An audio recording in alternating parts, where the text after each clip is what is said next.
আসসালামু আলাইকুম। ঈদ মোবারক। পবিত্র ঈদ উল ফিতরের শুভেচ্ছা জানিয়ে শুরু করছি চেঞ্জ টিভি প্রতিদিনের গল্প অনুষ্ঠান। দর্শক, আপনাদের সঙ্গে রয়েছি আমি আবিদ আজম। শুরুতেই সংবাদ শিরোনাম। যে কারণে বাবার চেয়েও কঠোর অবস্থানে মুস্তফা খামেনি। যুক্তরাষ্ট্র ও ইসরায়েলের সাক্ষাৎ জমদূত মুস্তফা খামেনি যেভাবে হয়ে উঠলেন প্রভাবশালী। এবার বিস্তারিত। তেহরানে গভীর রাতে আকাশের নিচে জড়ো হওয়া সমর্থকেরা একসঙ্গে ধ্বনি তুলেছেন আল্লাহু আকবার। একই সময় রাষ্ট্রীয় টেলিভিশনে সম্প্রচারিত হচ্ছে একটি ক্ষেপণাস্ত্রের দৃশ্য। তার গায়ে লেখা, আপনার সেবায় সৈয়দ মুস্তফা। ইরানের নতুন সর্বোচ্চ নেতা হিসেবে মুস্তফা খামেনির নাম ঘোষণার পর এভাবেই প্রতিক্রিয়া দেখান তার সমর্থকেরা। অনেক বিশ্লেষকের কাছে এটি শুধু নেতৃত্ব বদলের ঘটনা নয়, বরং ইসলামী প্রজাতন্ত্রের ইতিহাসে এক নতুন অধ্যায়ের সূচনা। কারণ 1979 সালের ইসলামী বিপ্লবের পর এই প্রথম ইরানের সর্বোচ্চ নেতৃত্ব কার্যত বাবা থেকে ছেলের হাতে যাচ্ছে। 56 বছর বয়সী মুস্তফা খামেনি হলেন ইরানের দ্বিতীয় সর্বোচ্চ নেতা আলী খামেনির দ্বিতীয় ছেলে। যুক্তরাষ্ট্র ও ইসরায়েলের হামলায় আলী খামেনি নিহত হওয়ার পর থেকে তাকে নতুন সর্বোচ্চ নেতা হিসেবে নির্বাচিত করা হয়। এর মাধ্যমে তিনি দেশটির তৃতীয় সর্বোচ্চ নেতা হিসেবে দায়িত্ব নিলেন। তবে তার ক্ষমতায় আসার প্রেক্ষাপট আগের নেতাদের তুলনায় ভিন্ন। তিনি দায়িত্ব নিয়েছেন এমন এক সময় যখন ইরান যুদ্ধ ও আন্তর্জাতিক চাপের মুখে রয়েছে। ফলে প্রশ্ন উঠেছে, তার নেতৃত্ব কি বাবার নীতির ধারাবাহিকতা বজায় রাখবে নাকি নতুন কোনো কৌশল সামনে আনবে? ল্যাঙ্কাস্টার বিশ্ববিদ্যালয়ের অধ্যাপক সাইমন মাবনের মতে, মুস্তফা খামেনির উত্থান বোঝার জন্য তার বাবার রাজনৈতিক যাত্রার সঙ্গে তুলনা করা জরুরি। আলী খামেনি সর্বোচ্চ নেতা হওয়ার আগে থেকেই বহু বছর প্রকাশ্য রাজনীতিতে সক্রিয় ছিলেন। তিনি ইরানের প্রেসিডেন্ট ছিলেন এবং ইসলামী বিপ্লব ও ইরান ইরাক যুদ্ধের অস্থির সময়েও জাতীয় রাজনীতিতে গুরুত্বপূর্ণ ভূমিকা পালন করেছিলেন। 1979 সালে তিনি সর্বোচ্চ নেতা হন। তবে ধর্মীয় যোগ্যতার দিক থেকে তাকেও তখন সবচেয়ে শক্তিশালী প্রার্থী হিসেবে দেখা হয়নি। তবুও রাজনৈতিক সমীকরণের কারণে তাকে নির্বাচিত করা হয়েছিল বলে মনে করেন অনেক বিশ্লেষক। অন্যদিকে মুস্তফা খামেনির রাজনৈতিক পথ ছিল অনেকটা নীরব ও আড়াল নির্ভর। তিনি কখনো কোনো সরকারি পদে ছিলেন না, জনসভায় বক্তব্য দেননি বা গণমাধ্যমে সাক্ষাৎকারও দেননি। জনসমক্ষে তার খুব কম ছবি বা ভিডিও পাওয়া যায়। কিন্তু এই নীরবতার আড়ালেই তৈরি হয়েছে তার প্রভাব। 2000-এর দশকের শেষ দিকে উইকিলিক্স প্রকাশিত মার্কিন কূটনৈতিক বার্তায় তাকে ইরানের ক্ষমতার কাঠামোর ভেতরে ক্ষমতার আড়ালের শক্তি হিসেবে বর্ণনা করা হয়েছিল। বিশ্লেষকদের মতে, দীর্ঘদিন নেপথ্যে থেকে তিনি রাজনৈতিক সমন্বয় ও ক্ষমতার ভারসাম্য রক্ষার কাজ করেছেন।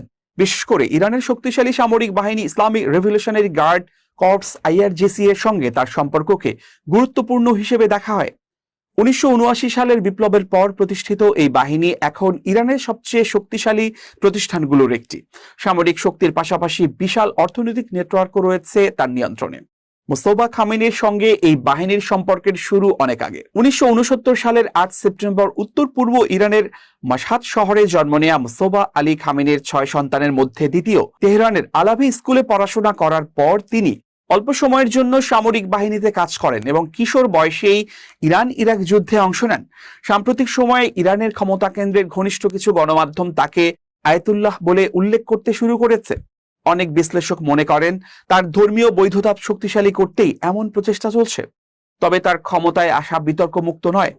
1979 সালের বিপ্লবের মাধ্যমে ইরানের রাজতন্ত্রের অবসান ঘটানো হয়েছিল এবং নতুন রাষ্ট্র ব্যবস্থার অন্যতম আদর্শ ছিল নেতৃত্ব বংশানুক্রমিক হবে না। কিন্তু মুস্তফা খামেনির নিয়োগ সেই প্রশ্নই আবার সামনে নিয়ে এসেছে। 2009 সালে মাহমুদ আহমাদিনেজাদের পুনর্নির্বাচনের পর শুরু হওয়া গ্রিন মুভমেন্ট বিক্ষোভের সময় অভিযোগ ওঠে মুস্তফা খামেনি সম্ভাব্য উত্তরসূরি হতে যাচ্ছেন, যার বিরুদ্ধে বিক্ষোভকারীরা প্রতিবাদও জানিয়েছিলেন।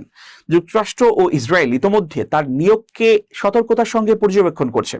অনেক বিশ্লেষক মনে করেন ওয়াশিংটন ও জেরুজালেমকে এটিকে এক ধরনের বংশগত ধর্মতন্ত্রের সূচনা হিসেবে দেখা হচ্ছে।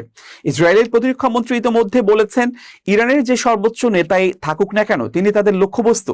বিশ্লেষকদের ধারণা, আড়াল থেকে ক্ষমতার রাজনীতি পরিচালনার দীর্ঘ অভিজ্ঞতার কারণে মুস্তফা খামেনি ভবিষ্যতে আরো কঠোর রাজনৈতিক অবস্থান নিতে পারেন। তার ক্ষমতায় আসার সময়টিও ভিন্ন বাস্তবতা তৈরি করেছে। আলী খামেনি দায়িত্ব নিয়েছিলেন ইরান ইরাক যুদ্ধ শেষ হওয়ার পর, কিন্তু মুস্তফা দায়িত্ব নিয়েছিলেন চলমান সংঘাতের মধ্যেই। ফলে অঞ্চল এবং বিশ্ব রাজনীতি নিয়ে তার দৃষ্টিভঙ্গি ভিন্ন হতে পারে বলে মনে করা হচ্ছে। এদিকে বিভিন্ন প্রতিবেদনে বলা হয়েছে, ইসরায়েলি হামলায় আলী খামেনি নিহত হওয়ার সময় মুস্তফা পরিবারের কয়েকজন সদস্য নিহত হয়েছেন। তাদের মধ্যে তার মা, স্ত্রী এবং এক ছেলের মৃত্যুর কথাও উল্লেখ করা হয়েছে। বিশ্লেষকদের মতে ব্যক্তিগত এই ক্ষতিও তার রাজনৈতিক অবস্থানকে আরো কঠোর করে তুলতে পারে। ফলে তার নেতৃত্বকে অনেকেই ইরানের পক্ষ থেকে যুক্তরাষ্ট্র ও ইসরায়েলের প্রতি শক্ত বার্তা হিসেবেই দেখছেন।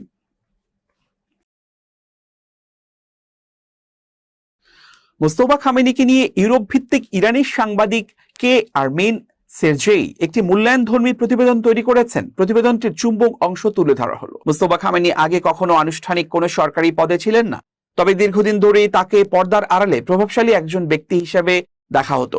অনেকের মতে বহু বছর ধরে তিনি এমন এক অবস্থানে পৌঁছানোর জন্য কৌশল করে যাচ্ছিলেন, যেখানে প্রায় কোনো ধরনের নিয়ন্ত্রণ বা ভারসাম্য ছাড়াই বিপুল ক্ষমতা প্রয়োগ করা যায়। অনেকের ধারণা 20 বছরেরও বেশি সময় আগে থেকেই মুস্তফা তার বাবার উত্তরসূরি হওয়ার স্বপ্ন দেখছেন। মুস্তফাকে সর্বোচ্চ নেতা বানানোর সিদ্ধান্ত ইরানের উপর হামলা চালানো শক্তিগুলোর প্রতি এক ধরনের প্রতিরোধের বার্তাও দেখা হচ্ছে, কারণ হামলাকারীদের লক্ষ্য যে শাসন ব্যবস্থা পরিবর্তন তা স্পষ্ট।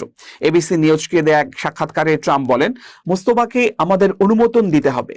যদি তিনি আমাদের অনুমোদন না পান তাহলে তিনি বেশি দিন টিকতে পারবেন না। আমরা চাই না প্রতি 10 বছর পর পর আবার এমন পরিস্থিতি তৈরি হোক, বিশেষ করে যখন আমার মতো প্রেসিডেন্ট থাকবে না যে কঠোর পদক্ষেপ নেবে। মুস্তফা খামেনিকে সর্বোচ্চ নেতা নির্বাচনের খবরটি ইরানের মানুষের কাছে SMS এর মাধ্যমে জানানো হয়। দীর্ঘদিন ধরেই তার সম্পর্কে নানা ধরনের ক্ষমতার কৌশল ও রাজনৈতিক চালচিত্রের গল্প প্রচলিত রয়েছে। 2005 সালে যখন তেহরানের তুলনামূলকভাবে অল্প পরিচিত মেয়র মাহমুদ আহমাদিনেজাদ হঠাৎ করেই প্রেসিডেন্ট নির্বাচিত হন, তখন ধারণা করা হয় যে ইসলামী বিপ্লবী গার্ড বাহিনী বা বাসিজ প্যারামিলিটারি বাহিনীর সমর্থন নিশ্চিত করতে মোস্তফা খামেনি গুরুত্বপূর্ণ ভূমিকা রেখেছিলেন।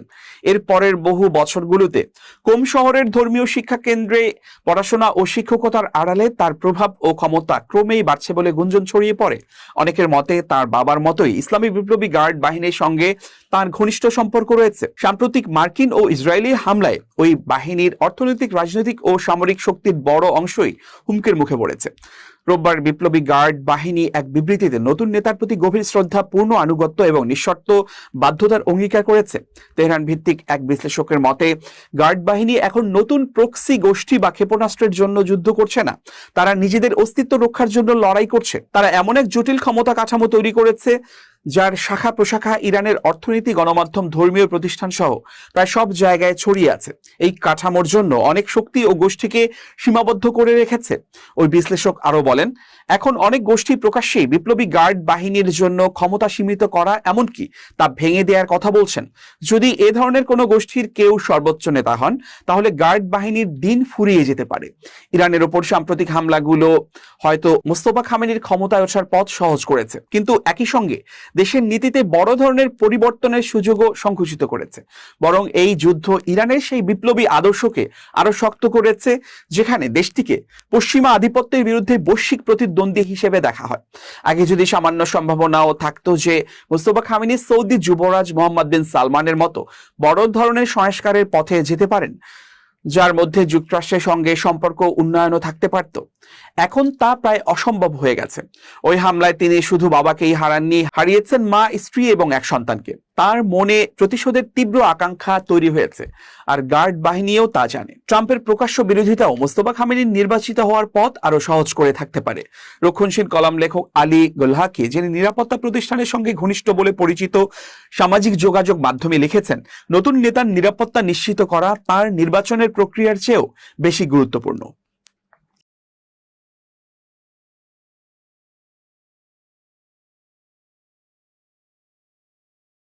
প্রিয় দর্শক, এবার খুব জরুরি 1 মিনিট জানাচ্ছেন আমিরুল মোমিনিন মানিক। জীবনে মানুষ চেনা অত্যন্ত গুরুত্বপূর্ণ। আপনি যদি মানুষ না চিনতে পারেন তাহলে পদে পদে ক্ষতিগ্রস্ত হবেন। ধরুন আপনার আশেপাশে অনেক মানুষ আছে, তাদেরকে আপনি চিনবেন কিভাবে? এক দেখাতেই কি আপনি জাস্টিফাই করবেন এই লোকটি ভালো, তার কথা সুন্দর, মনে হয়েছে, খুবই সৎ? এইসব মনে হওয়া দিয়ে কিন্তু জীবন চলে না। মানুষ চেনার জন্যে বড় একটা কৌশল হচ্ছে তাকে টাকা ধার দিন। হ্যাঁ, তিনি হয়তো আপনার কাছে টাকা নাও চাইতে পারেন, তার প্রয়োজন নেই, কিন্তু জোর করে হলেও বা জেচে হলেও তাকে 2000, 1000, 500 টাকা ধার দিয়ে দেখুন এই লোকটি ওই টাকাটি আর ফেরত দেয় কিনা। যদি না ফেরত দেয় তাহলে বুঝবেন এই লোকটি অসৎ, প্রবণ বা প্রতারক শ্রেণীর লোক। এই সব লোক থেকে দূরে থাকুন। আর প্রতিনিয়ত কাজের মধ্য দিয়ে মানুষকে কষ্টি পাথরে যাচাই বাছাই করে এরপরই তার সম্পর্কে প্রশংসা করুন বা অন্যের কাছে তার ইতিবাচক দিকগুলো তুলে ধরুন। ভালো থাকুন, শুভেচ্ছা নিরন্তর। প্রিয় দর্শক, শেষ করছি চেঞ্জ টিভির প্রতিদিনের গল্পের আজকের গল্প। চেঞ্জ টিভি.প্রেস বাংলাদেশের ইউটিউব জার্নালিজমের অগ্রদূত। ভিজিট করুন এর ওয়েবসাইট www.changetv.press, youtube.com/changetvpress এবং সাবস্ক্রাইব করুন চ্যানেলটি।